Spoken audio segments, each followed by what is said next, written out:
근데 이제 제가 어머니께 그 말씀을 드려요. 어머니 이제 우리가 아들한테 해줘야 될 얘기가 멘트가 좀 바뀌었다. 지금부터는 민준아 이 정도는 네가 결정할 수 있는 나이가 됐어 라는 얘기를 좀 해보자 라고 이제 코칭을 드리면 어머님이 가장 많이 하는 얘기가 믿을 놈을 믿으라고 하세요.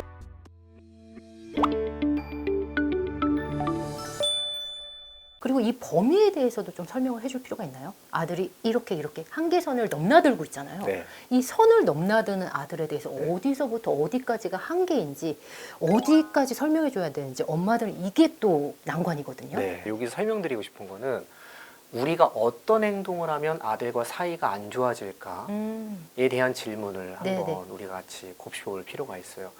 저는 여자아이들은 사이가 안 좋아지기 위해서는 안전을 건드리면 사이가 상당히 안 좋아져요. 안전이요? 내가 너를 언제든지 좀 위협할 수 있어? 나 갑자기 무서운 사람이 될 수 있어? 라는 느낌을 주거나 위협적이라고 느끼거나 내 안전을 해칠 것 같다라고 하면 불안이 피면서 그 사람을 굉장히 기피하는 행위가 여자애들에게 조금 더 많은 편이에요. 근데 이제 남자애들은 관계가 안 좋아지기 위해서는 어떤 행동을 하지 말아야 되냐면 어떤 행동을 하면 관계가 안 좋아지냐면 침해를 하면 관계가 안 좋아져요. 아예 침해를 해버리면 계속 침해를 하면 내가 어떤 걸 하는데 믿지 못하고 엄마가 사사건건 알려준다라는 핑계로 계속 마이크로 매니징을 하거나 계속 알려주면 이걸 아들은 종종 침해라고 느껴요. 엄마는 그걸 사랑이라고 느끼는데 엄마는 안내하는 거라 생각하는 건데 아들은 그걸 침해라고 느껴요. 그래서 엄마가 자신을 통제할 때 궁금한 거예요. 엄마 알았어. 내가 엄마 말을 들어야 되는 부분이 있다는 걸 인정할게. 근데 어디까지는 내 마음대로 할 수 있는 거야? 내가 학교 끝나고 내가 숙제하고 할 일 다 하면 그럼 난 게임 마음대로 할 수 있는 거야? 요건 내 자유야? 이거에 되게 묻고 싶은 존재라는 이해가 있어야 돼요. 근데 이제 우리는 침해를 아들이 두려워하지만 근데 우리는 어떤 존재? 침해를 안 할 수 있어요.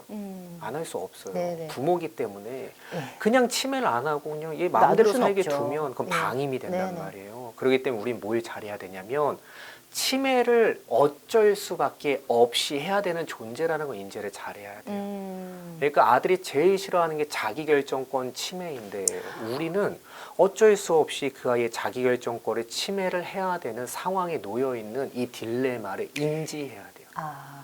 아들은 부모니까, 나한테 침해받고 싶지 엄마니까. 않은데 부모니까 가르쳐야 되는 부분이 존재해요. 그럼 그 다음에 우리가 배워야 되는 것은 적어도 상대방이 자기결정권을 침해할 때 어떤 절차를 거쳐야 상대가 납득하는지를 이해하는 게 되게 중요해요. 근데 이게 안 된 채로 사랑이란 이름으로 자꾸 침해를 하게 되면 가르침이 아들이 느끼기에는 사사건건 침해한다라고 느끼는 경우가 되게 많아요. 그러니까 사춘기 남자애들이 가장 엄마한테 많이 하는 하소연을 종합해서 얘기하면 딱 한 문장 이렇게 올 수 있어요. 뭘까요? 내버려둬. 내가 알아서 한다고. 내가 방문 좀 닫아. 이 얘기를 제일 많이 하고. 근데 이제 사춘기 때는 아이들에게 가장 중요한 숙제가 주어지는 나이이기도 하거든요. 아시는 분 중에서 이제 강용 소장님이랑 좀 아는 사이예요. 뭐 그렇다고 엄청 친한 사이는 아니지만 그래도 꽤 가까워요. 왜냐하면 이 강아지 교육과 아들 교육이 거리가 그렇게 멀지 않아. 정말요? 근데 강아지 교육과 아들 교육의 가장 큰 차이가 한 가지 있어요. 그거는 강아지 교육의 최종 목표가 자립은 아니라는 거죠. 강아지를 야생에 풀어주려고 교육하는 게 아니잖아요. 같이 살려고 교육하는 거예요. 그래서 강아지 교육은 되게 순종 교육으로 가는 경우가 많아요. 근데 아들은 어떤 존재예요? 우리가 항상 있지만 자립해야죠. 독립해야죠. 나랑 같이 살 수 있는 시간이 생각보다 많지 않잖아요. 제가 한 말이네요. 그렇죠.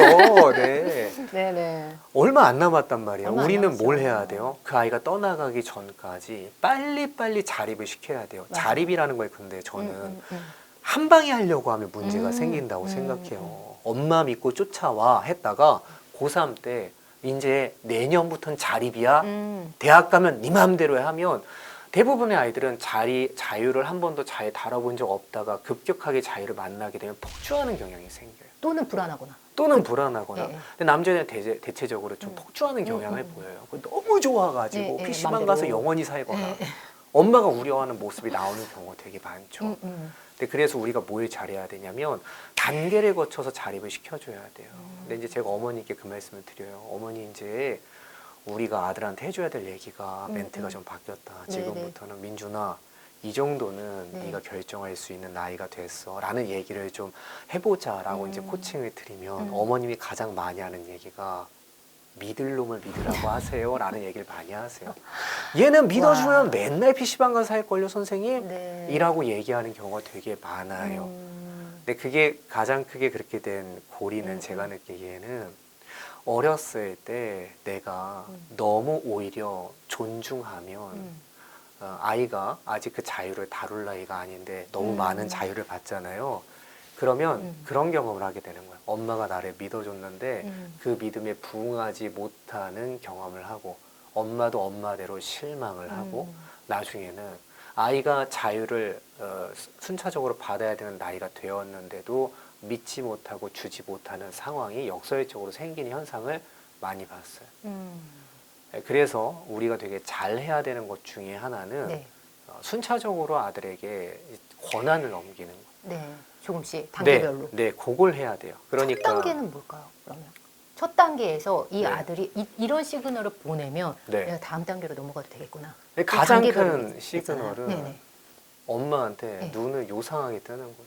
아. 눈이 막 세모내지고 막 네네. 검은 자보다 흰 자가 많이 보이고 짝다리 짚고 내가 알아서 한다고 왜 엄마 맘대로만 하는데 이제 이게 시그널이에요. 얘는 예. 이거를 치매로 받아들이고 있는 거죠. 그렇죠. 예. 여기서 우리가 알아야 되는 거는 뭐냐면 아들이 그렇게 엄마한테 뭔가 쟁취하려고 하는 행동이 내가 이 아이를 순종시키겠다. 그리고 내가 원하는 입맛대로 만들겠다라고 생각을 할 때는 다 거슬리는 행동인데 아, 얘 몇 년 뒤에 앞으로 혼자 살아야 되는 아이지. 나랑 살 날보다 혼자서 가정 꾸리고 세상에 나가서 부딪히면 살 날이 훨씬 더 많지라는 것을 계속 염두에 두고 있으면 네. 굉장히 옳은 행동이라는 거예요. 그게 문제가 되는 행동이 아니라는 생각이 일반적으로 내 마음을 다스리는데 상당히 도움이 돼요.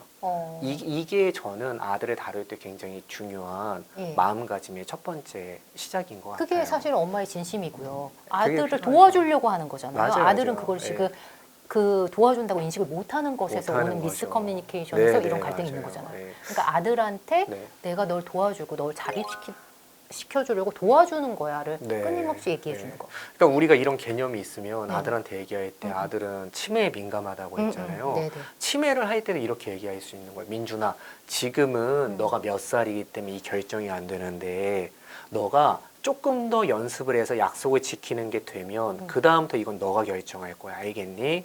너가 결정할 수 있게끔 엄마가 너를 도와주는 거야. 네네. 요런 말투가 시작이 되는 거죠. 너무 좋은데요? 이 말투가 되게 필요해요. 네. 그래야 아들이 내가 영원히 치매받는 게 아니고 여러분 직장 생활할 때도 뭐가 너무 제일 중요한 것 힘드냐면 같아요. 네. 내가 괴로운 일이 있을 때 괴로움을 다 견딜 수 있어요. 웬만한 사람들은. 근데 언제 못 견디냐면 언제 끝나는지 모르겠어요. 엄마의 이 치매가 그렇죠. 그렇죠. 언제까지 가는지 감이 안 잡히면 그때 이제 지쳐버려요. 맞아요.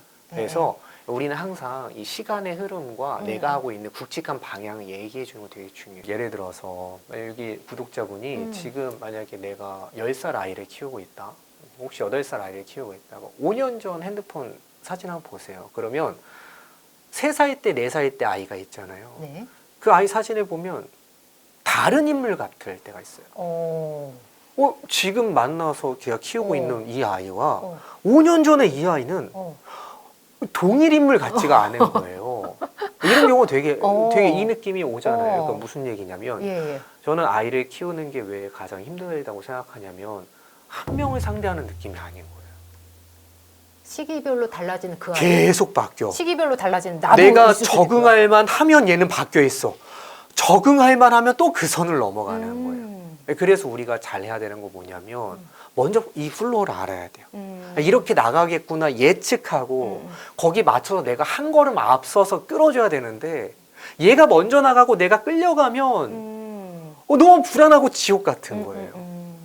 그래서 저는 우리가 발달 단계에 맞춰서 이 전체적인 거를 이해를 잘 하지 못하면 그러면 어떤 일이 생기냐면 아들이 자꾸 세보눈을 보여주는 거예요. 막 눈을 이상하게 뜨고 막 엄마가 뭐? 막 요런 눈을 뜨는 건 뭐예요? 엄마 지금 나이에 비해서 나 너무 어린아이 취급하는 거 아니야? 아직도 왜 나 어린아이 취급하냐고. 왜 그것도 결정을 엄마가 하냐고. 라고 얘기하고 있는 것일 수 있어요. 맞아요. 어차피 못 이겨요. 아들 못 이겨요. 오늘 얘기했던 것 중에 가장 핵심 메시지 아닌가요? 가장 핵심 메시지죠. 여러분 아들 못 이긴다. 그렇게 통제해가지고 순종을 시켜냈다. 그러면 승리가 아니죠. 엄마의 착각일 수 있다. 승리를 했다라고 쳐볼게요. 그럼 어떤 일이 생기냐면 20살이 넘어서도 뒷바라지하고 있어요. 이제 그러고 나면 어떻게 돼요? 엄마 나 회사 가기 싫은데 부장님한테 전화해주면 안 돼요. 이러고 있을 가능성이 더 무섭지 않아요? 그게 제일 싫은 거죠. 제일 싫죠. 그러면 단계를 조금 앞서 나가야 돼. 생각해보니까 생각보다 이와에 있을 시간이 되게 적구나. 그러면 어떻게 자유를 넘겨야 될 것인가, 이 아이의 자기결정권을 내가 어떻게 전달해줘야 될 것인가 보면은 단계를 나눠서 아주 사소한 것부터 이 정도는 민준아, 이제 네가 결정할 때가 됐어. 아이가 뺏기 전에 내어줘야 돼요. 그래야 믿음을 받는다라는 그 관계, 신뢰관계 형성이 돼요.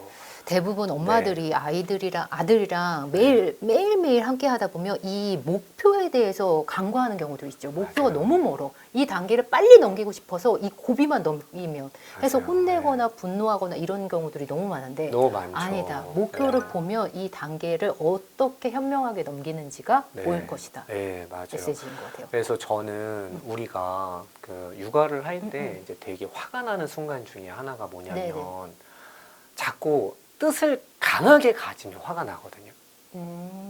아들한테 화가 나는 순간을 다 생각해 보세요. 한 문장으로 정리하면 뜻대로 안 되면 화가 나요. 맞아요. 내가 옆집 아들에게 화나는 일이 없어요. 뜻이 아들한테만 없으니까 화가 나. 옆집 아들한테 뜻이 없어. 그렇게 예뻐 보여. 언니 얘가 뭘 못한다고 그래요. 너 이런 애면 열도 키우겠어. 이런 얘기를 옆집 아들한테는 가능해요. 맞아. 내 아들한테는 안 돼. 그게 아들한테 왜 안 그러냐면 내가 목적을 갖기 때문에 잘못된 목적을. 대부분 그게 내가 맞고 아들이 탐탁지 않게 보이는 게 문제인 거잖아요. 맞아요. 그렇게 되면 이상하고 그렇게 되면 내가 맞는 길을 제시하는데 얘가 나 이 길로 갈 거야. 그러면 어떤 욕구가 생기냐면 불안하니까 통제 욕구가 폭발해요. 그렇죠. 막 통제하고 싶어요. 뜯어고치고 싶어. 그럼 제일 먼저 하는 행동이 뭔지 아세요? 네가 왜 틀렸는지를 설명해요. 봐봐, 너 이렇게 맞아요. 엄마 말 안 듣고 잠 안 자니까 봐봐 졸립지? 그래서 엄마 말 들어야 되는 거야. 봐봐, 너 게임하니까 봐봐, 성적 어떻게 됐어? 너 엄마 말 맞지?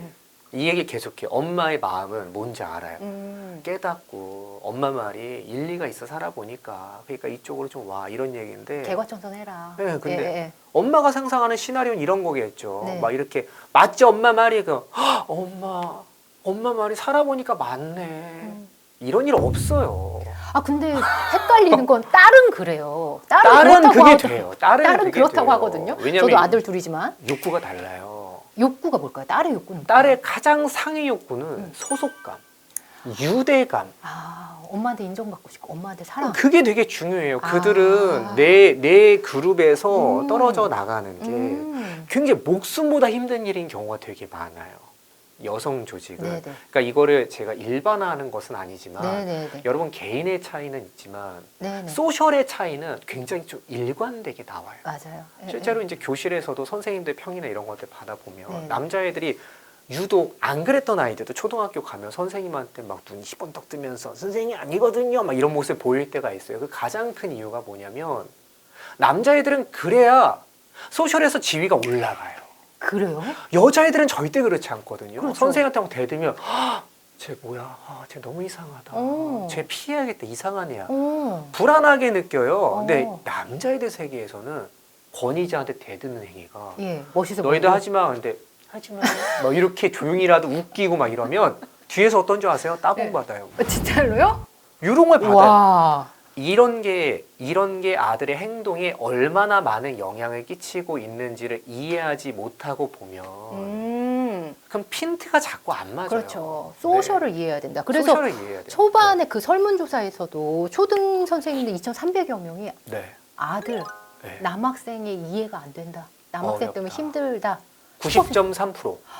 그렇게 높아요? 네. 90.3%. 네. 10명 중에 9분 정도가 그렇게 느끼고 있으신 거잖아요. 네. 지금. 조금이라도 학교에서도. 우리 학급은 남학생 때문에 운영이 어려웠던 적이 있다. 운영이 어렵다. 네. 이 부분에 대해서 90.3%의 선생님이 와, 그 이유 체킹을 때문에 해주셨고. 소셜에 대한 이해가 네, 네, 선생님들도 좀 필요하다. 아, 그게 좀 어려운 거죠. 네네. 그러니까 이제 근데 초등학교 선생님들의 마음은 너무 이해가 잘 가는 게, 뭐 예를 들면 이런 게 있어요. 초등학교 선생님이 가장 어려워하는 것 중에 하나는 뭐냐면, 준비물 안 갖고 와. 이건 뭐 이해고 예, 예. 뭐고 수업이 안 되니까 힘든 거예요. 음. 한 선생님 물어보더라고요. 실제로 이렇게 저희 설문조사를 설문을 받았고 했는데, 설문에 아주 서술형 질문이 왔어요. 선생님 제가 교직 20년째인데 도대체 왜 남자애들만 20년째 준비물을 안 갖고 오나요?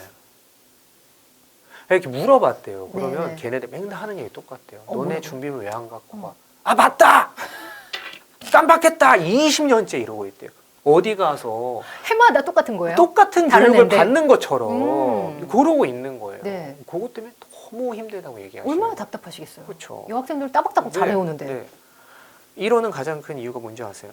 진짜 네. 기억을 못 하는 건가요? 진짜 기억을 못하는 것도 있고 부주의한 것도 있는데 제가 생각하기에 네. 우리가 상상하지 못하는 이유 중에 하나는 그게 아들한테 중요하지 않아요. 그렇게 이게요? 아들에겐 불안한 일이 아니에요. 준비물 안 챙겨 오는 게요? 엄마들한테 어때요? 너무 중요하죠. 너네 아들 다 갖고 오는데 내 아들만 준비물 안 갖고 왔어. 상상도 하고 싶지 않아요. 너무 스트레스 받고 어떡해 막 이게 막 엄마한테는 잠 못 큰 잘 일이에요. 일이에요. 잠 못 네, 잘 네, 일이죠. 네. 근데 아들한테는 네. 준비물 못 갖고 와서 1시간 정도 비비는 거는 아, 그냥 뭐 그럴 수 있는 일이야. 뭐. 아 선생님 아 맞다 깜빡했다. 그러고서는 친구한테 빌리고? 비빌 수 있어 걔네들. 아, 걔네들한테는 그렇게 그게 정말요? 중요하지 않고 불안하지 않아요.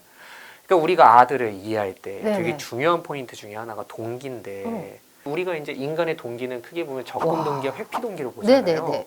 뭔가 얻으려고 하거나 뭔가 피하려고 하거나 이거 두 가지로 본단 말이에요. 어머님들 그러니까 여자아이들은 조금 더 회피 동기가 높아요. 내가 아 남들 이 멤버 중에서 나 혼자 부끄러움 당하는 정말 거가 안 굉장히 큰 닿았던 동기가 거네요. 되는 경우가 많아요. 불안이 그들을 움직이는 경우가 네, 네, 네. 상대적으로 많아요. 근데 남자애들은 어때요? 그 불안이 실질적으로 통계를 해봐도 남자애들이 겪고 있는 심적 문제는 불안이 아니라 충동인 경우가 많아요.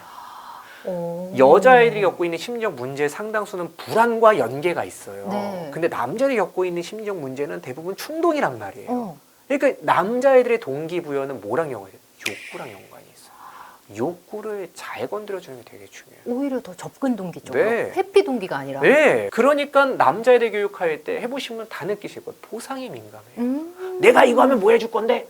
이거 하면 나 뭐 사줄 건데? 이게 욕구예요. 그러니까 어머님들이 다들 울며 겨자 먹기로 뭐 이것까지 잘 쓰면은 민준아 게임 한 판 시켜줄게. 로블락스 뭐 30분 시켜줄게. 이렇게 가게 되는데 이렇게 가면 안 되죠. 그렇게 갔다가 네. 또 1시간 넘으면 또 화내가지고 또 다시 또 화가 나가지고 또 루틴이죠. 그렇게 되면 안 예, 되고 이 분노는 게임을 할 때만 나오진 않아요. 축구를 할 때도 나와요. 남자애들 뭐 8명이 하고 8대8로 축구를 한다. 그럼 그 중에 한 명은 과열돼서 우는 애들 나와요. 하다 보면 내 마음대로 안 되고 막 울고 혼자 막 제가 뱃살했어요 막 이러고 막 이런 애들이 나와요. 이제 그러면 이제 우리는 얘왜 이러지? 왜 이렇게 승부욕이 강하지? 승부욕을 없애버려야 돼. 네. 민준아 이기는 게 중요한 게 아니야. 1등이 중요한 게 아니야. 이런 얘기는 남자한테 뭐라고 들리는 줄 아세요?